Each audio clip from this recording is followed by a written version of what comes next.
ನಮಸ್ತೆ ಎಲ್ರಿಗೂ. ಇದು ಶಾರದಾ ಪಾಠಶಾಲೆ. ಇವತ್ತು ನಾವು ಇಂಗ್ಲೀಷ್‌ನಲ್ಲಿ ಬರುವಂತಹ ಪಾರ್ಟ್ಸ್ ಆಫ್ ಸ್ಪೀಚನ್ನು ನಾವು ಇವತ್ತು ಡಿಸ್ಕಸ್ ಮಾಡ್ತಾ ಹೋಗೋಣ. ಫಸ್ಟ್ ಟೈಮ್ ಯಾರಾದರೂ ನಮ್ಮ ಚಾನೆಲ್‌ನ ನೋಡ್ತಾ ಇದ್ದರೆ ಸಬ್ಸ್ಕ್ರೈಬ್ ಮಾಡ್ಕೊಳ್ಳಿ. ಬೆಲ್ ಐಕನ್ನ ಕ್ಲಿಕ್ ಮಾಡಿಕೊಂಡು ಸದಾ ನೋಟಿಫೈ ಆಗಿರಿ. ಬೆಲ್ ಐಕನ್ನ ಕ್ಲಿಕ್ ಮಾಡಿಕೊಂಡ್ರೆ ನಾವು ಯಾವುದೇ ವಿಡಿಯೋ ಅಪ್ಲೋಡ್ ಮಾಡಿದ್ರೂ ಸಹ ನಿಮಗೆ ಬಂದು ತಲುಪುತ್ತೆ. ನೀವು ಈಸಿಯಾಗಿ ಕ್ಲಾಸ್ಗಳನ್ನು ನೋಡ್ಬೋದು. ಇವತ್ತಿನ ಕ್ಲಾಸಲ್ಲಿ ನಾವು ಪಾರ್ಟ್ಸ್ ಆಫ್ ಸ್ಪೀಚನ್ನು ಕಲಿತಾ ಹೋಗೋಣ. ತುಂಬ ಬೇಸಿಕ್ಕಿಂದ ನಾನು ಹೇಳ್ಕೊಡ್ತಾ ಹೋಗ್ತೀನಿ. ಈಗ ಬಿಗಿನರ್ಸ್ ಯಾರಾದರೂ ವೀಡಿಯೋಸ್ನ ನೋಡ್ತಾ ಇದ್ದರೆ ನಿಮಗೆ ಅರ್ಥ ಆಗೋ ಒಂದು ರೀತಿಯಲ್ಲಿ ನಾನು ಹೇಳ್ಕೊಡ್ತಾ ಹೋಗ್ತೀನಿ. ಮೊದಲನೇದಾಗಿ ಪಾರ್ಟ್ಸ್ ಆಫ್ ಸ್ಪೀಚನ್ನು ಕಲಿತಾ ಹೋಗೋಣ. ಇದರದ್ದು ಮುಂದಿನ ವೀಡಿಯೋಗಳು ಸಹ ನಿಮಗೆ ದಿನಾಲೂ ಬರ್ತವೆ. ಈ ಕ್ಲಾಸ್ ನಂಬರ್ 1 ನಾವು ಪಾರ್ಟ್ಸ್ ಆಫ್ ಸ್ಪೀಚನ್ನು ಡಿಸ್ಕಸ್ ಮಾಡ್ತಾ ಹೋಗೋಣ. ಪಾರ್ಟ್ಸ್ ಆಫ್ ಸ್ಪೀಚಲ್ಲಿ ನಮಗೆ 8 ವಿಧದ ಪಾರ್ಟ್ಸ್ ಆಫ್ ಸ್ಪೀಚ್ಗಳು ನಮಗೆ ಸಿಗ್ತಾ ಹೋಗ್ತವೆ. ಫಸ್ಟ್ನೇದಾಗಿ ನೌನ್, ಎರಡನೇದು ಪ್ರನೌನ್, ಮೂರನೇದು ವರ್ಬ್, ನಾಲ್ಕನೇದು adjective, adverb, prepositions, conjunction, interjection. Total ಆಗಿ ನಮಗೆ 8 ವಿಧದ ಪಾರ್ಟ್ಸ್ ಆಫ್ ಸ್ಪೀಚನ್ನು ನಾವು ಇಲ್ಲಿ ನೋಡಬಹುದು. ಮೊದಲನೇದಾಗಿ ನಾವು ಇವತ್ತಿನ ಕ್ಲಾಸಲ್ಲಿ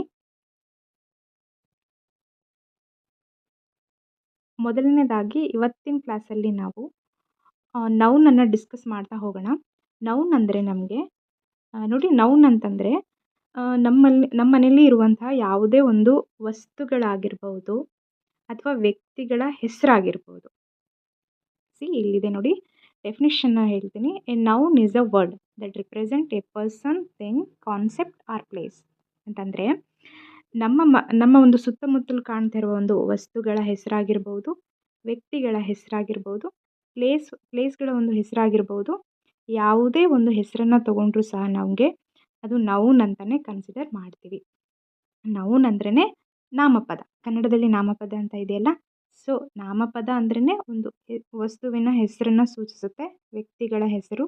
ಹಾಗೆ ನಮ್ಮ ಒಂದು ಊರು, ಶಾಲೆ ಆಗಿರ್ಬೋದು, ನಮ್ಮ ಊರಿನಲ್ಲಿ ಕಂಡುಬರುವಂಥ ಶಾಲೆ, ದೇವಸ್ಥಾನ, ಇನ್ನಿತರ ಯಾವುದೇ ಒಂದು ಸ್ಥಳವನ್ನು ತಗೊಳ್ಳಿ, ಅದಕ್ಕೆ ಒಂದು ಹೆಸರಿರುತ್ತೆ.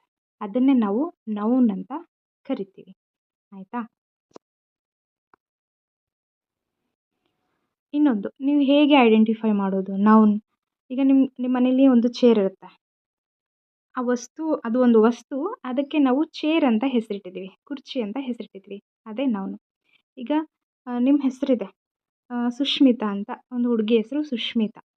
ಅವ್ರಿಗೆ ಒಬ್ಬ ವ್ಯಕ್ತಿ, ಅವ್ರಿಗೊಂದು ಹೆಸರಿದೆ ಅಂದರೆ ಅದೇ ನಾವು ನಾಮಪದ ಅಥವಾ ನೌನ್ ಅಂತ ಕರಿತೀವಿ. ನೋಡಿ, ಇಲ್ಲಿ ಒಂದು ಐಸ್ ಕ್ರೀಮ್ ಇದೆ, ಆಯಿತಾ? ಆ ಐಸ್ ಕ್ರೀಮ್ಗೆ ನಾವು ಜನರಲ್ಲಾಗಿ ಐಸ್ ಕ್ರೀಮ್ ಅಂತಲೇ ಕರಿತೀವಿ. ಆ ಐಸ್ ಕ್ರೀಮ್ಗೆ ಒಂದು ಹೆಸರಿರುತ್ತೆ, ಹೌದಾ? ಚೋಕಬಾರು, ಇನ್ನಿತರ ಹೆಸರಿರುತ್ತೆ.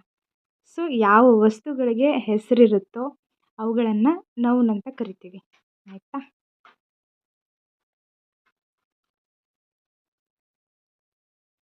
ವಾಟೆವರ್ ಏನಾದರೂ ತಗೊಳ್ಳಿ, ಅದಕ್ಕೊಂದು ಹೆಸರಿರುತ್ತೆ. ಸೊ ನೀವು ಸುತ್ತಮುತ್ತಲು ಕಾಣ್ತಾ ಇರೋ ನಿಮ್ಮ ತಂದೆ ತಾಯಿ ಆಗಿರ್ಬೋದು, ನಿಮ್ಮ ಫ್ರೆಂಡ್ಸು, ನೇಬರ್ಸು, ಯಾರೇ ಆಗಿರ್ಬೋದು, ಅವ್ರನ್ನೆಲ್ಲ ನಾವು ಅವರನ್ನು ಹೆಸರಿಂದನೇ ನಾವು ಗುರುತಿಸ್ತೀವಿ. ಹಾಗಾಗಿ ನೌನ್ ಅಂತಂದ್ರೇ ಒಂದು ಹೆಸರಿಡುವಂಥದ್ದು. ಆಯಿತಾ? ನೋಡಿ, ನಮ್ಮ ತಲೆಯಲ್ಲಿ ಬರುವಂಥ ಒಂದು ಕಾನ್ಸೆಪ್ಟ್ ಅಂತಂದರೆ ನೋಡಿ, ನಮ್ಮ ತಲೆಯಲ್ಲಿ ಏನೋ ಒಂದು ವಿಚಾರಗಳು ಬರ್ತಾ ಇರ್ತವೆ, ಏನಾದರೂ ಹೊಸ ಹೊಸ ಐಡಿಯಾಸ್ ಬರ್ತಾ ಇರ್ತವೆ. ಇವುಗಳನ್ನು ಸಹ ನಾವು ನೌನ್ ಅಂತಲೇ ಕರಿತೀವಿ. ನಿಮಗೊಂದು ಮಲಗಿದಾಗ ಒಂದು ಕನಸು ಬಿತ್ತು ಅಂತ ಅಂದ್ಕೊಳ್ಳಿ, ಅದನ್ನು ಕೂಡ ನಾವು ನೌನ್ ಅಂತ ಕರಿತೀವಿ. ನಿಮಗೆ ಕೋಪ ಬಂತು ಅಂದ್ಕೊಳ್ಳಿ, ಆ್ಯಂಗ್ರಿ. ನಿಮಗೆ ಕೋಪ ಬಂತು ಅಂತ ಅಂದರೂ ಕೂಡ ಅದು ಒಂದು ನೌನೇ. ನಿಮಗೆ ಖುಷಿ ಆಗ್ತಾ ಇದೆ, ನಿಮಗೆ ದುಃಖ ಆಗ್ತಿದೆ ಅಂದರೂ ಕೂಡ ಅದು ಒಂದು ನೌನ್. ಆಯಿತಾ? ಹ್ಯಾಪಿನೆಸ್ ಅನ್ನೋದು ಒಂದು ನೌನ್. ನಿಮಗೆ ಅಳ್ತಾ ಇದ್ದರೆ ಅಳು ಅನ್ನೋದು ಒಂದು ಕೂಡ ನೌನ್. ಅರ್ಥ ಆಯಿತು ಅಂದ್ಕೋತೀನಿ. ನೆಕ್ಸ್ಟು, ನಮಗೆ ನೌನಲ್ಲಿ 2 ಥರದ ನೌನ್ ಬರುತ್ತೆ. ಆಯಿತಾ? ಒಂದು ಕಾಮನ್ ನೌನ್, ಒಂದು ಪ್ರಾಪರ್ ನೌನ್. ಆಯಿತಾ? ಈ ಕಾಮನ್ ನೌನು, ಪ್ರಾಪರ್ ನೌನ್ಗೆ ಸಣ್ಣದಾಗಿ ಡಿಫ್ರೆನ್ಸ್ ಇದೆ ಅಷ್ಟೇ. ಅದನ್ನು ತಿಳ್ಕೊಳ್ಳಿ, ನಿಮಗೆ ಹೆಂಗೆ ಐಡೆಂಟಿಫೈ ಮಾಡೋದು ಅಂತ ಗೊತ್ತಾಗುತ್ತೆ. ನೋಡಿ, ಕಾಮನ್ ನೌನ್ ಅಂತ ಹೇಳಿದ್ರೆ, common noun is a general term for A person, place R thing. ಆಯಿತಾ?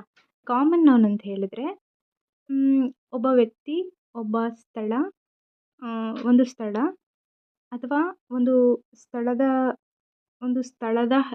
ಸ್ಥಳದ ಹೆಸರು ಅಥವಾ ಒಂದು ವಸ್ತುವಿನ ಹೆಸರು ಏನೇ ಆಗಿರ್ಬೋದು ಅದನ್ನು ಕಾಮನ್ ಆಗಿ ನಾವು ಕರಿತೀವಿ. ನೋಡಿ, ಈಗ ನಾನು ಒಂದು ಊರಿಗೆ ಹೋಗಬೇಕು ಅಂತ ಅಂದ್ಕೊಂಡಿರ್ತೀನಿ ವೆಕೇಷನ್ಗೆ. ಯಾವ ಊರು ಅಂತ ಗೊತ್ತಿರಲ್ಲ. ಅದಕ್ಕೆ ನೋಡಿ, ಅದು ಯಾವ ಊರು ಅಂತ ನಮಗೆ ಗೊತ್ತಿರಲ್ಲ. ಸೊ ಅದನ್ನು ಒಂದು ಕಾಮನ್ ನೌನ್ ಅಂತ ಕರಿತೀವಿ ಒಂದು ಪ್ಲೇಸ್ಗೆ, ಆಯಿತಾ? ಇನ್ನೊಂದು ನಾನು ಹೇಳಬೇಕು ಅಂತಂದರೆ, ಈಗ ನನಗೆ ಹುಷಾರಿರಲಿಲ್ಲ, ಡಾಕ್ಟರ್ ಹತ್ರ ಹೋಗಬೇಕು, ಆಯಿತಾ?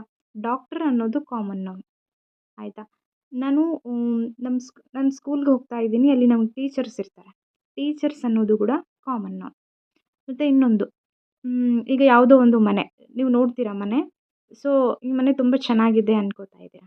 ಮನೆ ಅನ್ನೋದು ಕೂಡ ಒಂದು ಕಾಮನ್ ನೌನ್ ಆಗಿರುತ್ತೆ, ಆಯಿತಾ? ಸೊ ಇಷ್ಟು ಕಾಮನ್ ನೌನ್ ಬಗ್ಗೆ. ನೀವು ಪ್ರಾಪರ್ ನೌನ್ ಬಗ್ಗೆ ತಿಳ್ಕೊಂಡ್ರೆ ಕಾಮನ್ ನೌನ್ ಬಗ್ಗೆ ನಿಮಗೆ ಆಟೋಮೆಟಿಕ್ ಅರ್ಥ ಆಗುತ್ತೆ. So just move on to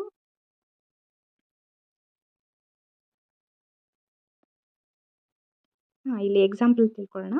ಈಗ ನೋಡಿ, ಒಂದು ಕಾಮನ್ ನೌನು, ಕಾಮನ್ ನೌನಲ್ಲಿ ಡಾಗ್ ಅಂತ ಹೇಳ್ತೀನಿ. ಆ ಡಾಗ್ ಅಂದರೆ ಜನರಲ್ ಆಗಿ ಎಲ್ಲ ನಾಯಿಗಳ ಬಗ್ಗೆ ನಾನು ಮಾತಾಡ್ತಾ ಇದ್ದೀನಿ, ಆಯಿತಾ? Dog is a faithful animal ಅಂತ ಕರಿತೀವಿ, ಆಯಿತಾ? ನಾವು ಎಲ್ಲ ಡಾಗ್ಸ್ ಜನರಲ್ ಆಗಿ ನಾನು ಎಲ್ಲ ಡಾಗ್ ಬಗ್ಗೆ ಹೇಳ್ತಾ ಇದ್ದೀನಿ, ಆಯಿತಾ? ಒಂದು ಸಿಟಿ, ಯಾವುದೋ ಒಂದು ಸಿಟಿ, ನನಗೆ ವೆಕೇಷನ್ಗೆ ಯಾವುದೋ ಒಂದು ಸಿಟಿ ಹೋಗಬೇಕು ಅಂತ ನಾನು ಹೇಳ್ತಾ ಇದ್ದೀನಿ. ಯಾವ ಸಿಟಿ ಅಂತ ಗೊತ್ತಿಲ್ಲ, ಬಟ್ ಒಂದು ಸಿಟಿಗೆ ಹೋಗಬೇಕು ನಾನು, ಅದು ಒಂದು ಕಾಮನ್ ನೌನ್, ಆಯಿತಾ? ಒಂದು ಪರ್ಸನ್, ಆಯಿತಾ? Person is A common noun. ನಾನು ಯಾವುದೋ ಒಂದು ವ್ಯಕ್ತಿ ಬಗ್ಗೆ ಹೇಳ್ತಾ ಇದ್ದೀನಿ ನಿಮಗೆ, ಬಟ್ ಆ ವ್ಯಕ್ತಿ ಯಾರು ಅಂತ ನಿಮಗೆ ಗೊತ್ತಿಲ್ಲ. ಆ ವ್ಯಕ್ತಿ ಬಗ್ಗೆ ನಿಮ್ಗೆ ಹೇಳ್ತಾ ಇದ್ದೀನಿ ಅಂತಂದರೆ ಅದು ಕೂಡ ಕಾಮನ್ ನೌನ್.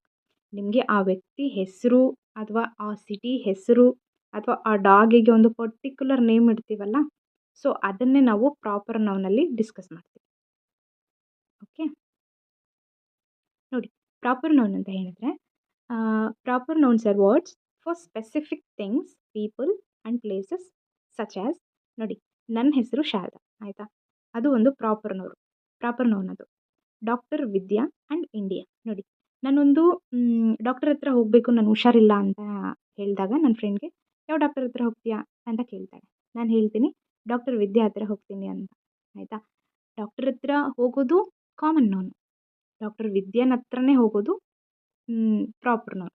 ಡಾಕ್ಟರ್ ಅಂತಂದ್ರೆ ಕಾಮನ್ ನೌನು, ಡಾಕ್ಟರ್ಗೆ ಒಂದು ಹೆಸರಿಟ್ಟರೆ ಅದು ಪ್ರಾಪರ್ ನೌನ್, ಆಯಿತಾ? ಒಬ್ಬ ಟೀಚರು ಚೆಂದ ಪಾಠ ಮಾಡ್ತಾ ಇದ್ದಾರೆ ಅಂತಂದರೆ ಕಾಮನ್ ಆಗಿ ಒಬ್ಬ ಟೀಚರ್ ಬಗ್ಗೆ ಹೇಳ್ತಾ ಇದ್ದೀನಿ, ಅವರು ತುಂಬ ಚೆನ್ನಾಗಿ ಪಾಠ ಮಾಡ್ತಾರೆ ಅಂತ. ಯಾರು ಪಾಠ ಮಾಡ್ತಾರೆ ಅಂತ ಕೇಳಿದಾಗ, ಸೊ ಸುಮಾ ಅನ್ನೋ ಟೀಚರ್ ತುಂಬ ಚೆನ್ನಾಗಿ ಪಾಠ ಮಾಡ್ತಾಳೆ. ಸುಮಾ ಅನ್ನೋ ಟೀಚರ್ ಚೆನ್ನಾಗಿ ಪಾಠ ಮಾಡ್ತಾರೆ, ಅದು ಪ್ರಾಪರ್ ನೌನ್ ಆಗುತ್ತೆ. ನಾನು ಸ್ಪೆಸಿಫಿಕ್ ಆಗಿ ಸುಮಾ ಟೀಚರ್ ಬಗ್ಗೆನೇ ಮಾತಾಡ್ತಾ ಇದ್ದೀನಿ, ಹಾಗಾಗಿ ಅದು ಪ್ರಾಪರ್ ನೌನ್ ಆಗುತ್ತೆ. ನಾನು US ಇಂದ ಇಂಡಿಯಾಗೆ ಬಂದೆ, ಆಯಿತಾ? ಇಂಡಿಯಾ ಅನ್ನೋದು ಪ್ರಾಪರ್ ನೌನ್, ಆಯಿತಾ? ಅದು ಯೂನಿಕ್ ಆಗಿದೆ, ಪ್ರಾಪರ್ ನೌನ್ ಅದು, ಆಯಿತಾ? ಈಗ ನೋಡಿ, ನಾನು ಇಲ್ಲಿಂದ ನಮ್ಮೂರಿಂದ ಬೆಂಗಳೂರಿಗೆ ಯಾವುದೋ ಒಂದು ಸಿಟಿಗೆ ಹೋಗಬೇಕು ಅಂತ ಹೇಳಿದ್ನಲ್ಲ, ಸೊ ನಾನು ಸಿಟಿಗೆ ಹೋಗಬೇಕು ಅಂತ ಪ್ಲ್ಯಾನ್ ಹಾಕ್ಕೊಂಡೆ. ಅಲ್ಲಿ ನನಗೆ ಹೆಸರು ಸಿಕ್ಕಿದ್ದು ಬೆಂಗಳೂರು ಅಂತ, ಆಯಿತಾ? ನಾನು ಬೆಂಗಳೂರಿಗೆ ಹೋಗ್ತಾ ಇದ್ದೀನಿ, ಬೆಂಗಳೂರು ಅನ್ನೋದು ಕೂಡ ಒಂದು ಪ್ರಾಪರ್ ನೌನ್. ಕಾಮನ್ ನೌನ್ ಮತ್ತು ಪ್ರಾಪರ್ ನೌನ್ ಬಗ್ಗೆ ನಿಮಗೆ ಅರ್ಥ ಆಗಿದೆ ಅಂತ ಭಾವಿಸ್ತೀನಿ. ಎಕ್ಸಾಂಪಲ್ಸ್ಗೆ ನೋಡಿ, ಟೀಚರ್ ಮತ್ತು ಡಾಕ್ಟರ್ ಮತ್ತು ಇನ್ನೂ ಏನು ಹೇಳ್ಬೋದು, ಒಂದು ಸಿಟಿ ಇತ್ತು ಅಂದ್ಕೊಳ್ಳಿ, ಆಯಿತಾ? ಒಬ್ಬ ಟೀಚರ್ಗೆ ನೇಮ್ ಇದ್ದರೆ ಅದು ಪ್ರಾಪರ್ ನೌನ್. ನಾವು ಬರೀ ಟೀಚರ್ ಅಂತ ಹೇಳ್ತಾ ಇದ್ದೀವಿ ಅಂತಂದರೆ ಅದು ಕಾಮನ್ ನೌನ್. ಬರೀ ಡಾಕ್ಟರ್ ಅಂತಂದ್ರೆ ಕಾಮನ್ ನೌನ್. ಡಾಕ್ಟರ್ಗೆ ಒಂದು ಹೆಸರಿದ್ದರೆ ಡಾಕ್ಟರ್ ವಿದ್ಯಾ, ಆಯಿತಾ? ಡಾಕ್ಟರ್ಗೆ ಒಂದು ಹೆಸರಿದ್ದರೆ ಅದು ಪ್ರಾಪರ್ ನೌನ್. ಸಿಟಿ, ಯಾವುದೋ ಒಂದು ಸಿಟಿ ಬಗ್ಗೆ ಮಾತಾಡ್ತಾ ಇದ್ದೀವಿ, ಅದನ್ನು ನಾವು ಕಾಮನ್ ನೌನ್ ಅಂತ ಕರಿತೀವಿ. ಸಿಟಿಗೆ ಒಂದು ಹೆಸರಿತ್ತು ಅಂದ್ಕೊಳ್ಳಿ, ಬ್ಯಾಂಗ್ಳೂರು, ಓಕೆ? ಸಿಟಿಗೆ ಒಂದು ಹೆಸರಿದ್ದರೆ ಅದು ಪ್ರಾಪರ್ ನೌನ್. ಇಷ್ಟೇ, ಕಾಮನ್ ನೌನ್, ಪ್ರಾಪರ್ ನೌನ್, ಇಷ್ಟೇ ಆಗಿರುತ್ತೆ ಡಿಫ್ರೆನ್ಸು, ಮತ್ತೆಂಥದ್ದು ಇಲ್ಲ. ನಮಗೆ ಎಕ್ಸಾಮಲ್ಲಿ ಪ್ರಾಪರ್ ನೌನು ಮತ್ತು ಕಾಮನ್ ನೌನ್ನ ಕೊಟ್ಬಿಟ್ಟು ಪ್ರಾಪರ್ ನೌನ್ನ ಹೇಳಿ ಅಂತ ಹೇಳ್ತಾರೆ. ಸೊ ನಾವು ಈಸಿಯಾಗಿ ಐಡೆಂಟಿಫೈ ಮಾಡ್ಬೋದು ಅಂತ ಅಂದ್ಕೋತೀನಿ. ಮುಂದಿನ ಕ್ಲಾಸ್ಗಳಲ್ಲಿ ನಾವು ಪಾರ್ಟ್ಸ್ ಆಫ್ ಸ್ಪೀಚ್ನ ಒಂದು ಮುಂದುವರೆದ ಭಾಗಗಳನ್ನು ನೋಡ್ತಾ ಹೋಗೋಣ. ಪ್ರಿಪೋಸಿಷನ್ ಆಗ್ಬೋದು, ವರ್ಬ್ ಆಗಿರ್ಬೋದು, ಅಡ್ವರ್ಬ್ ಆಗಿರ್ಬೋದು, ಡೀಟೇಲ್ ಆಗಿ ಡಿಸ್ಕಸ್ ಮಾಡ್ತಾ ಹೋಗೋಣ. ಅರ್ಥ ಆಗಿದೆ ಅಂತ ಭಾವಿಸ್ತೀನಿ ಇವತ್ತಿನ ಕ್ಲಾಸು. ಮುಂದಿನ ಇಂಗ್ಲೀಷ್ ಸರಣಿಯ ವಿಡಿಯೋಗಳು ಬರ್ತಾನೆ ಇರ್ತವೆ. ಸೊ ನೀವು ಯಾವಾಗಲೂ ನಮ್ಮ ಕ್ಲಾಸ್ಗಳನ್ನು ನೋಡಿ ಹಾರೈಸಿ. ಇದು ತುಂಬ ಬಿಗಿನರ್ಸ್ಗೆ ನಾನು ಹೇಳ್ತಾ ಇರೋದ್ರಿಂದ ಸ್ಕೂಲ್ ಮಕ್ಕಳಿಗೂ ಕೂಡ ಇದು ಯೂಸ್ ಆಗುತ್ತೆ. ಖಂಡಿತವಾಗ್ಲೂ ನಿಮ್ಮ ಮನೇಲಿ ಮಕ್ಕಳಿದ್ರೆ ಅವ್ರಿಗೂ ಶೇರ್ ಮಾಡಿ. ಹಾಗೂ ಬಿಗಿನರ್ಸ್ ಯಾರೇ ಕಾಂಪಿಟೇಟಿವ್ ಎಕ್ಸಾಮ್ಸ್‌ಗೆ ಓದ್ತಾ ಇದ್ದರೆ ಅವ್ರಿಗೂ ಶೇರ್ ಮಾಡಿ. ನಮ್ಮನ್ನು ಸದಾ ಹರಸಿ. Thank you so much.